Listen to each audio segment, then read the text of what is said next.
انسان کی کامیابی اور ناکامی کا ایک معیار ہے جو ہمارے سامنے آ رہا ہے، اور یہ ہر شخص جانتا ہے کہ ہم جو بھاگ دوڑ دنیا میں کر رہے ہیں، صبح سے شام تک کی مشقت، آپ لوگ اکثر اپنے گھر والوں کو چھوڑ کر آئے ہوئے ہیں یہاں، کتنی محنت ہے، کتنی مشقت ہے، کتنی مشکلات اٹھا رہے ہیں، لیکن یہ سب کچھ کیوں کر رہے ہیں؟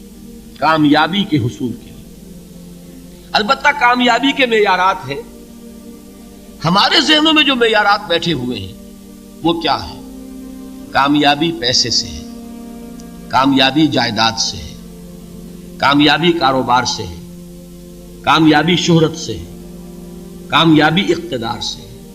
یہ معیارات ہیں۔ جو جتنا دولت مند اتنا کامیاب، جو جتنا مشہور اتنا کامیاب، جو جتنا پاپولر اتنا کامیاب، جو حکومت پر پہنچ گیا کامیاب، جس نے بڑا کاروبار جما لیا کامیاب، جس نے بہت جائیداد بنا لی کامیاب۔ یہی ہے اصل میں ساری بس کی گانٹھ۔ جو تصور کامیابی کا ہوگا اسی کے مطابق آپ کی بھاگ دوڑ ہوگی، اسی کے لیے جد و جہد ہوگی، اسی کے لیے توانائیاں صرف ہوں گی، اسی کے لیے دن رات کی مشقت ہوگی۔ یہ ہے اصل شے جس کی یہاں نفی ہو رہی ہے۔ کامیابی دولت سے نہیں، کامیابی شہرت سے نہیں، کامیابی اقتدار اور طاقت اور حکومت سے نہیں، بلکہ کامیابی ہے ایمان سے، عمل صالح سے، تواصی بالحق سے، تواصی بالصبر سے۔ آپ غور کیجئے اس نقطہ نظر کا، اس ایٹیچیوڈ کا، یہ جو مینٹل ایٹیچیوڈ ہے، اس کا بدل جانا ہی انسانی شخصیت کے اندر انقلاب برپا کرے گا۔ اب آپ کا نتیجہ کیا نکلا؟ اگر تو دولت سے کامیابی ہوتی تو قارون بہت کامیاب تھا، اگر حکومت سے کامیابی ہوتی تو فرعون اور نمرود بہت کامیاب تھے۔ کامیابی ان سے نہیں ہے۔ کامیابی انسان دولت میں قارون کی دولت تک پہنچ جائے اور دنیا میں دبدبہ اور اقتدار اور سلطنت اور حکومت کے اعتبار سے وہ نمرود اور فرعون کا مقام حاصل کر لے، وہ ناکام ہے، خائب ہے، خاسر ہے، برباد ہے۔ اور ابو ذر غفاری کامیاب ہے، چاہے ان کے پاس کچھ نہیں تھا، جھونپڑی تک نہیں تھی، کوئی گھر نہیں تھا۔ حضور نے فرمایا ہے اللہ کے کچھ بندے ایسے ہوتے ہیں جو کسی محفل میں جانا چاہیں تو انہیں اجازت نہ ملے، جو کہیں اگر رشتہ کرنا چاہیں کوئی ان سے رشتہ کرنے کو تیار نہ، کہیں کوئی سفارش کرنا چاہے تو ان کی کوئی بات ہی نہ سنے۔ لیکن اللہ کے ہاں ان کا وہ مقام ہے کہ اگر بھولے سے بھی کسی بات پر قسم کھا بیٹھتے ہیں تو اللہ ان کی قسم کی لاج رکھتا ہے۔ یہ ہے فرق، یہ جان لیجیے اچھی طرح۔ اس بات کا مان لینا آسان، اس پر سبحان اللہ کہنا آسان، لیکن اس کے مطابق آپ کے اپنے ذہن کا بدل جانا بہت مشکل، اس لیے کہ ہم متاثر ہوتے ہیں اپنے ماحول سے۔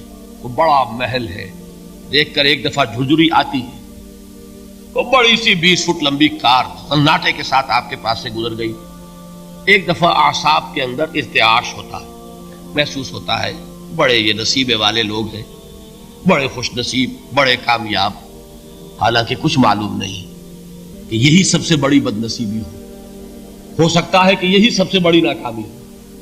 اگر ذہنوں میں یہ بات بیٹھ جائے کامیابی کس شے سے، یہی وجہ دیکھیے قرآن مجید میں بارہا آپ دیکھیں اولئک ھم المفلحون، یہ ہے لوگ کامیاب ہونے والے۔ آج یہ آپ نے نماز میں وہ آیات سنی، یا ایھا الذین آمنوا ارکعوا واسجدوا واعبدوا ربکم وافعلوا الخیر لعلکم تفلحون۔ اے ایمان والو، رکوع کرو، سجدہ کرو، اپنے رب کی پرستش اور بندگی کرو اور اچھے کام کرو تاکہ تم کامیاب ہو جاؤ۔ تو کامیابی کن چیزوں سے ہے؟ یہ ہے سب سے بڑا سبق۔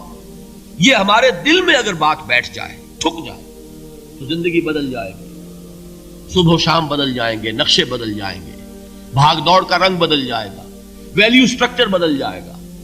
آج وہ ایک چیز نہایت اہم نظر آ رہی ہے، کل نہایت غیر اہم نظر آئے گی۔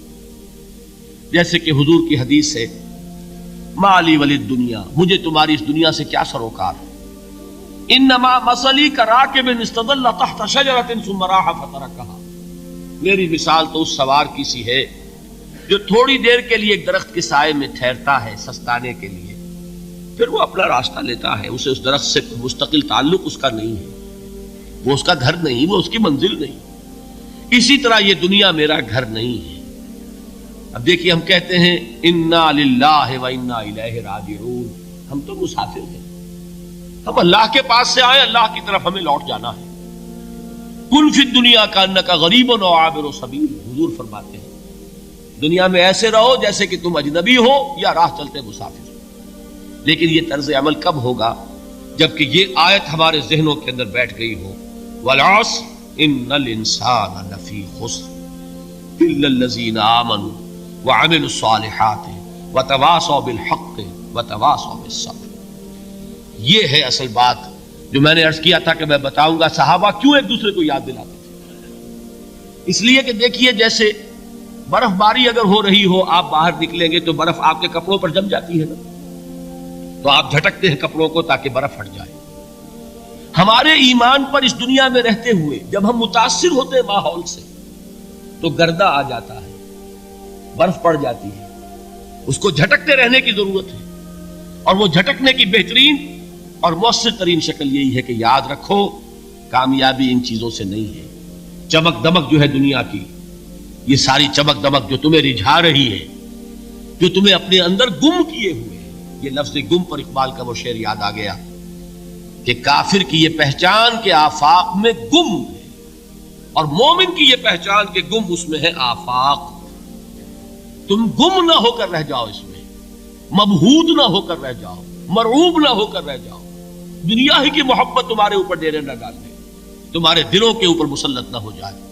لہذا تازہ کرتے رہا کرو، والعصر ان الانسان لفی خسر الا الذین آمنوا وعملوا الصالحات وتواصوا بالحق وتواصوا بالصبر۔ پھر یاد کر لو، پھر تازہ کر لو اپنے اس یقین کو کہ کامیابی دولت سے نہیں، کامیابی ثروت سے نہیں، کامیابی اقتدار سے نہیں، کامیابی شہرت سے نہیں، کامیابی جائیداد سے نہیں، کامیابی ہے ایمان سے، کامیابی ہے عمل صالح سے، کامیابی ہے تواصی بالحق سے، کامیابی ہے تواصی بالصبر سے۔